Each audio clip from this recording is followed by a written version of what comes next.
స్తలాడ హల్లెలూయా. ప్రభునందు ప్రియదేవుని పిల్లారా, నేటి వాక్య ధ్యానం కొరకు మిమ్మల్ని ప్రేమతో ఆహ్వానిస్తూ ఉన్నాను. నేటి వాక్య ధ్యానముగా కీర్తనల గ్రంథము 18వ అధ్యాయము 4వ వచనం నుండి 6వ వచనం వరకు దేవుని లేఖనాన్ని చదువుకుందాం. మరణ పాశములు నన్ను చుట్టుకొనగను, భక్తిహీనులు వరద పొరులు వలె నా మీద పడి బెదిరింపగను. పాతాళపు పాశములు నన్ను అరికట్టగను, మరణపు ఉరులు నన్ను ఆవరింపగను. నా శ్రమలో నేను యెహోవాకు మొరపెట్టి తిని, నా దేవునికి ప్రార్థన చేసి తిని.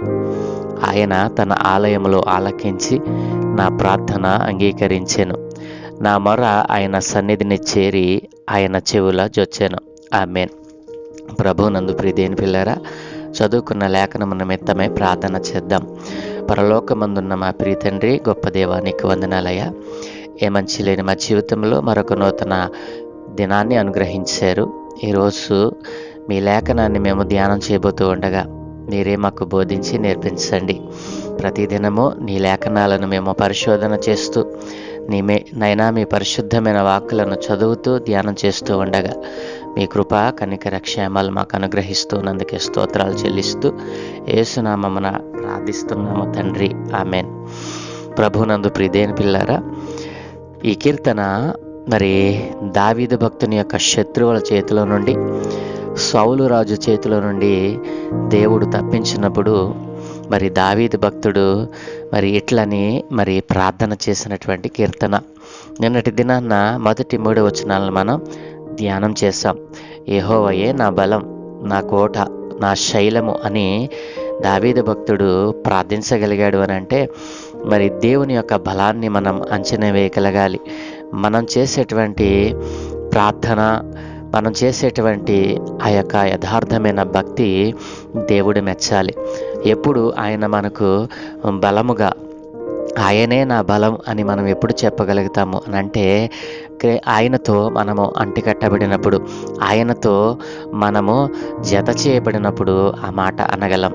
ప్రియదేవుని పిల్లారా, ఈరోజు మరి మరొక 3 వచనాలు మనం ధ్యానం చేద్దాం. మరి 4వ వచనము, 5వ వచనము క్రీస్తు ప్రభుల వారిని గురించిన ప్రవచన లేఖనము ఇక్కడ మనకు కనపడతా ఉంది. క్రీస్తు ఈ వచనాల్లో మనకు కనిపిస్తూ ఉంటాడు. ఈ వచనాలను ఎత్తే భక్తుడైనటువంటి మరి అపోస్తుల కార్యములు 2వ అధ్యాయము 24వ వచనంలో మరి ఉటంకిస్తూ మాట్లాడాడు. మరణము ఆయనను బంధించి ఉంచుట అసాధ్యము గనుక దేవుడు మరణ వేదనలు తొలగించి ఆయనను లేపాడు అని. ప్రియదేవుని పిల్లారా, ఇక్కడ క్రీస్తు మనకు కనిపిస్తూ ఉన్నాడు. మరి హెబ్రీయులకు రాసిన పత్రిక 5వ అధ్యాయం 7వ వచనంలో కూడా శరీరధారి అయ్యున్న దినములలో మహారోదనముతోనూ కన్నీళ్లతోనూ తన్ను మరణము నుండి రక్షింపగలవానికి ప్రార్థనలను యాచనలను సమర్పించి భయభక్తులు కలిగి ఉన్నందున ఆయన అంగీకరింపబడెను అని ఇక్కడ భక్తుడైన పౌలు గారు రాస్తూ ఉన్నాడు. ప్రియదేవుని పిల్లలారా, ఈ 4-5 వచనాలు క్రీస్తు ప్రభుల వారిని గురించిన ప్రవచనములు కాబట్టి ఇక ఆ ప్రార్థన చేసిన తరువాత 6వ వచనంలో భక్తుడైన కీర్తనకారుడు అంటే ఉన్నాడు కదా, నా శ్రమలో నేను యెహోవాకు మొరపెట్టి తిని, నా దేవునికి ప్రార్థన చేసి తిని. ఆయన తన ఆలయములో ఆలకించి నా ప్రార్థన అంగీకరించెను. నా మొర ఆయన సన్నిధిని చేరి ఆయన చెవుల జొచ్చెను. ప్రియదేవుని పిల్లలారా, కీర్తనాకారుడైన మరి దావీదు గారు ప్రార్థన చేస్తూ ఉన్నాడు. ఏమనో తెలుసా? మరి నా శ్రమలో నేను యెహోవాకు మొరపెట్టి తిని. ప్రియదేవుని పిల్లలారా, శ్రమలో మొరపెట్టవలసింది ఎవరికి? సర్వాధికారి అయిన దేవునికి కదా. ఆ శ్రమను తీర్చగలిగిన అధికారం కలిగిన వారు, ఆ శ్రమలో నుండి మనల్ని విడిపింపగలిగిన వాడు, ఆ శ్రమలో నుండి మనము తప్పింపబడుటకు ఉపాయమును కలిగజేసేటువంటి వాడు ఆ సర్వాధికారి అయిన దేవుడని నీవు గుర్తించకపోవటమే మరి నీ శ్రమలో నుండి నీవు మరి తప్పింపబడకపోవటానికి, నీ శ్రమలో నీవు విడుదల పొందుకోకపోవడానికి కారణం కదూ. కాబట్టి ఇప్పుడైనా నీవు నీ శ్రమలో వేదనతో ఉన్నావేమో, శ్రమ వచ్చిందని మరి గలిబిలి కలిగి ఉన్నావేమో, సాక్షాత్తు సర్వాధికారి అయిన దేవుడు ఆకాశమందున అనుకున్నాడు కదూ. దేవుడు ఆకాశమందు ఉన్నప్పుడు ఆయనకు మన చేతులెత్తి మన మొరలను మనం పెట్టినప్పుడు ఆయన వింటాడని నీవు గుర్తించలేకపోవటమే ఈ యొక్క శోధనకు, శ్రమకు కారణమేమో. మరి భక్తుడైన దావీదు అలాగన ఊరుకోలేదు. నా శ్రమ వచ్చింది, ఆ శ్రమలో నేను కృంగిపోలేదు, ఆ శ్రమలో నేను వేదన చెందలేదు, ఆ శ్రమలో నేను మనుషులను ఆశ్రయించలేదు, కానీ నా దేవుడైన యెహోవాకు నేను మొరపెట్టాను, నా దేవునికి నేను ప్రార్థన చేశాను. నా శ్రమ వచ్చిందని నేను వేదన చెందల, భయపడలా. దేవుని పిల్లారా, ఎప్పుడైతే భక్తుడు యథార్థమైన హృదయంతో దేవునికి ప్రార్థన చేశాడో ఆయన ఏం చేశారంట, తన ఆలయములో ఆ ప్రార్థనను ఆలకించి ఆ ప్రార్థనను అంగీకరించాడట. దేవుని పిల్లారా, యథార్థ హృదయముతో నీకు శ్రమ వచ్చిన, వేదన వచ్చిన, దుఃఖము కలిగిన, ఏ విధమైన శోధనలో నీవు పడి ఉన్నా ఆకాశము వైపు నీ 2 చేతులెత్తి, దేవా నన్ను కరుణించు, నన్ను కాపాడు, ఈ శ్రమలో నుండి నన్ను తప్పించు అని నీవు ప్రార్థన చేసినట్లయితే ఆయన తన ఆలయములో నుండి నీ ప్రార్థన ఆలకిస్తాడు, నీ ప్రార్థనను అంగీకరిస్తాడు. నేను ఎంత ప్రార్థన చేసినా దేవుడు ఎందుకు అంగీకరించడం లేదు, ఆలకించడం లేదు అని నువ్వు అనుకుంటావు.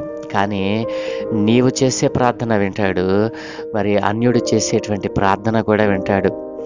ఇద్దరి ప్రార్థనలో ఎవరి ప్రార్థన అంగీకరించబడుతుందో తెలుసా? నీ ప్రార్థనే. ఎందుకంటే అన్యుడికి దేవుని యొక్క విలువ తెలియనటువంటి వాడు. నీవు దేవుని యొక్క శక్తిని, దేవుని యొక్క బలాన్ని ఎరిగినటువంటి వాడవు. కాబట్టి ప్రియదేవుని పిల్లరా, నీ ప్రార్థన ఆయన ఆలకించాలి అని అంటే యథార్థమైన, పరిపూర్ణమైన భక్తి విశ్వాస్యత నీకు ఉండాలి. నీవు నిజముగా మొరపెట్టినట్లయితే, నీవు నిజముగా ఆయనకు మొరపెట్టినట్లయితే, నీవు అనుకున్న, నీవు కోరుకున్న ఆ శ్రేష్టమైన, ఉన్నతమైనటువంటి దీవెన, ఆశీర్వాదాలను దేవుడు ఇవ్వడానికి ఇష్టపడతా ఉన్నాడు. ప్రియదేవుని పిల్లలు, ఆయన సన్నిధిని చేరి ఆయన సేవలు జొచ్చాయంటండి. ఆయన పెట్టిన మొర, కీర్తనకారుడు, భక్తిపరుడైన దావీదు గారు పెట్టిన మొర ఆయన సన్నిధిని చేరాయట. ఆయన సన్నిధిని చేరటమే కాదు, ఆయన చెవులలో జొచ్చాయంట. ప్రియదేవుని పిల్లరా, ఈ రోజున మనం ప్రార్థించిన మన ప్రార్థనకు జవాబు రాకపోవడం, ఆయన మన ప్రార్థనను ఆలకించకపోవడానికి కారణాలు ఏమిటి?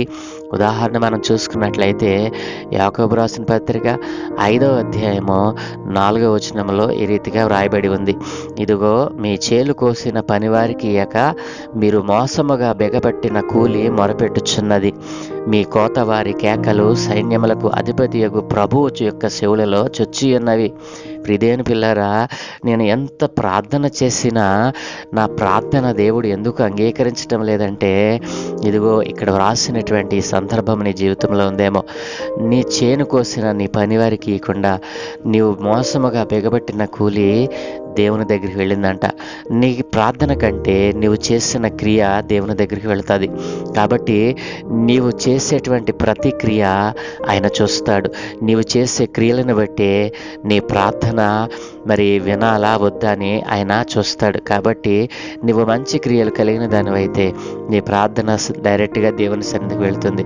కాబట్టి నీ హృదయంలో మోసకరమైన ఆలోచనలు, ఇతరులను పాడు చేయాలనేటువంటి తలంపులు నీ హృదయంలో అన్నీ మనసు నిండా ఉంచుకొని, పాపమును హృదయంలో ఉంచుకొని, లోకము నీ హృదయంలో మనసులో పెట్టుకుని నువ్వు ప్రార్థిస్తే నీ మొర ఎలా వింటాడు దేవుడు?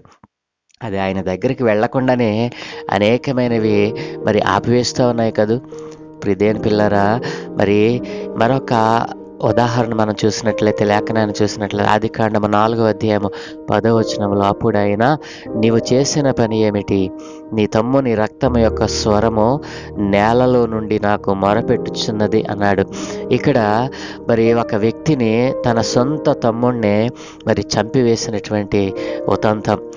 ఇలా నరహత్య చేసేటువంటి ఆలోచన, ఎదుటివారిని చంపేయాలనేటువంటి క్రోధమైన మనసు కలిగి నువ్వు దేవునికి ప్రార్థిస్తే నీ ప్రార్థన దేవుడు ఎలా వింటాడు? ప్రియదేవుని పిల్లరా, ఆలోచన చేయండి. దేవుడు యథార్థవంతుల యొక్క ప్రార్థన ఆలకిస్తాడు. మనస్సులో క్రోధమును, నరహత్య చేయలేనటువంటి తలంపులను పెట్టుకున్న వారి ప్రార్థన ఆయన ఎలా వింటాడు? ఆయన సర్వమును ఎరిగినటువంటి దేవుడు, ప్రతి మొర్రను ఆయన వింటాడు. అయితే నీ హృదయంలో ఉన్న ఈ చెడ్డ తలంపులను, ఈ చెడ్డ ఆలోచనలను, మరి దేవునికి వ్యతిరేకమైనటువంటి ప్రతి దానిని కూడా తొలగించుకోవాలి. దేవుని యొక్క మరి న్యాయ విధులను బట్టి, దేవుని వాక్యమును బట్టి నడిచేవారిగా మారాలి. మరొక లేఖనాన్ని మనం చూసినట్లయితే లేవికాండము 19వ అధ్యాయము 13వ వచనంలో, నీ పొరుగు వాని హింసింపకూడదు, వాని దోచుకొనకూడదు, కూలి వాని కూలి మరునాటి వరకు నీ యొద్ద ఉంచుకొనకూడదు. ప్రియదేని పిల్లలు, ఎంత శ్రేష్టమైన మాటలు! నీ ప్రార్థన ఆయన సన్నిధిలోనికి వెళ్ళకపోవడానికి కారణం, నీ ప్రార్థన ఆయన వినకపోవడానికి గల కారణం ఇక్కడ కూడా మాట్లాడుతూ ఉన్నాడు. లేవికాండము 19:13లో నీ పొరుగు వానిని హింసింపకూడదు, నీ పొరుగు వారిని హింసించాలనేటువంటి తలంపు మనసు నిండా ఉంచుకుని వాన్ని దోచుకోవాలి అనేటువంటి తలంపుతో నీవు ఉంటే నీ ప్రార్థన దేవుడు ఎలా వింటాడు? ప్రియదేని పిల్లరా, కూలివాని కూలి మరునాటి వరకు నీ యొద్ద ఉంచకూడదు. కూలివాడు మరి జీతమునకు పాత్రుడు. తాను చేసిన పనికి ఆదినమందే అతనికి కూలి మనం ఇచ్చివేయాలి. అలా ఇవ్వనప్పుడు దేవుడు మన ప్రార్థన ఆలకించడు అంటూ ఉన్నాడు. కాబట్టి ఒకవేళ అదే టైంలో నీవు ప్రార్థన చేస్తూ ఉన్నావేమో, అదే ప్రార్థన కూలివాని కూడా చేస్తూ ఉన్నాడేమో. అప్పుడు నీ ప్రార్థన కంటే ఆయన మనవిని ఆలకిస్తాడు దేవుడు. ప్రియదేని పిల్లారా, అలాగే నేను ఇంకొక లేఖనాన్ని మనం పరిశీలన చేస్తే మత్తయి సువార్త 20వ అధ్యాయము 8వ వచనంలో ఈ రీతిగా వ్రాయబడి ఉంది. సాయంకాలమైనప్పుడు ఆ ద్రాక్ష తోట యజమానుడు తన గృహ నిర్వాహకుని చూచి పనివారిని పిలిచి, చివర వచ్చిన వారు మొదలుకొని మొదట వచ్చిన వారి వరకు వారికి కూలి ఇమ్మని చెప్పాను. ప్రియదేని పిల్లరా, ఈ ఉదంతం మీకు తెలుసు కదా. మరి ద్రాక్ష తోటలో తన పనికి పిలిచినటువంటి యజమానుడు మరి ఆ పని ముగించిన తర్వాత సాయంకాలమందు తనకు ఇచ్చ వచ్చినట్లుగా, తనకు నచ్చినట్లుగా మొదట వచ్చిన వానికిను చివర వచ్చిన వానికి ఒకే రకమైనటువంటి కూలిని ఇస్తాడు. ప్రియదేని పిల్లరా, ఇది మంచిదా చెడ్డదంటారా? మంచిదే కదూ.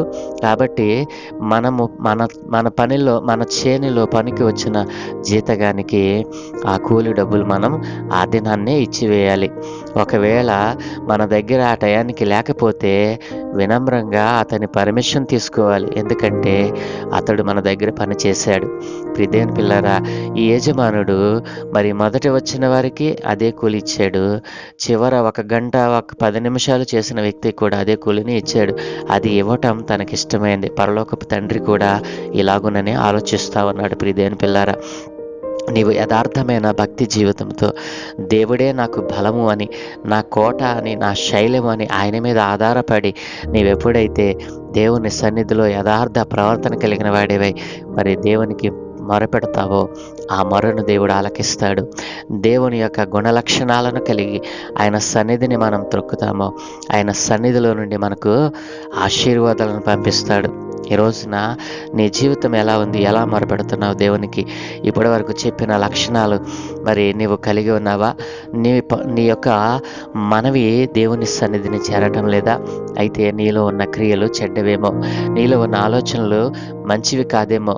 ఒకసారి నేను పరిశీలన చేసుకొని భక్తుడు ప్రార్థించినట్లుగా మరి ఆయన నా ప్రార్థన అంగీకరించాడు, తన ఆలయంలో ఆలకించాడు, నా మొరను ఆయన సన్నిధికి చేర్చుకున్నాడు, ఆయన చెవుల చొచ్చింది అనేటువంటి ప్రార్థన నీవు చేయగలిగేటువంటి గొప్ప ధన్యత నా ప్రభువు, మన ప్రభువు మీకు అందరికీ అనుగ్రహించునుగాక. ప్రార్థన. సకల ఆశీర్వాదముల కారణభూతులైన తండ్రి, మా మంచి దేవానికి వందనాలయ. ఈ ఉదయమున నాయన ఇదిగో తండ్రి, కీర్తనాకారుడు చేసిన ప్రార్థనల నుండి కొన్ని వచనాలు ధ్యానం చేయడానికి కృప చూపావు. అవును దేవా, మా ప్రార్థన అంగీకరించకపోవడానికి గల కారణాలు అనేకములు నువ్వు తెలియచేసావు నాయన. ఎవరిలో అయితే ఇప్పటి వరకు చెప్పబడిన కారణాలు ఉన్నాయో అయినా అలాంటి చెడ్డ హృదయముతో, చెడ్డ ఆలోచనలు, చెడ్డ తలంపులతో తమ మనసును నింపుకొని నీ సన్నిధికి దూరం అయిపోతున్న వారు అనేక మంది ఉన్నారు. అలాంటి వారందరి మీద అయా మేము చేతులకు అప్పగిస్తూ ఉన్నాను.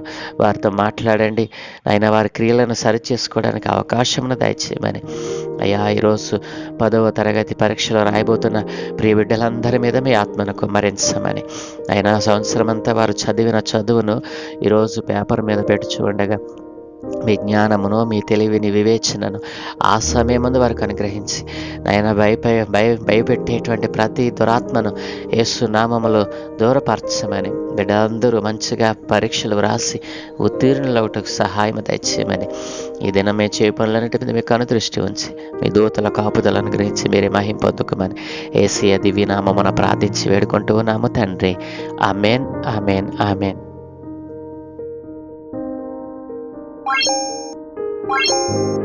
Bye.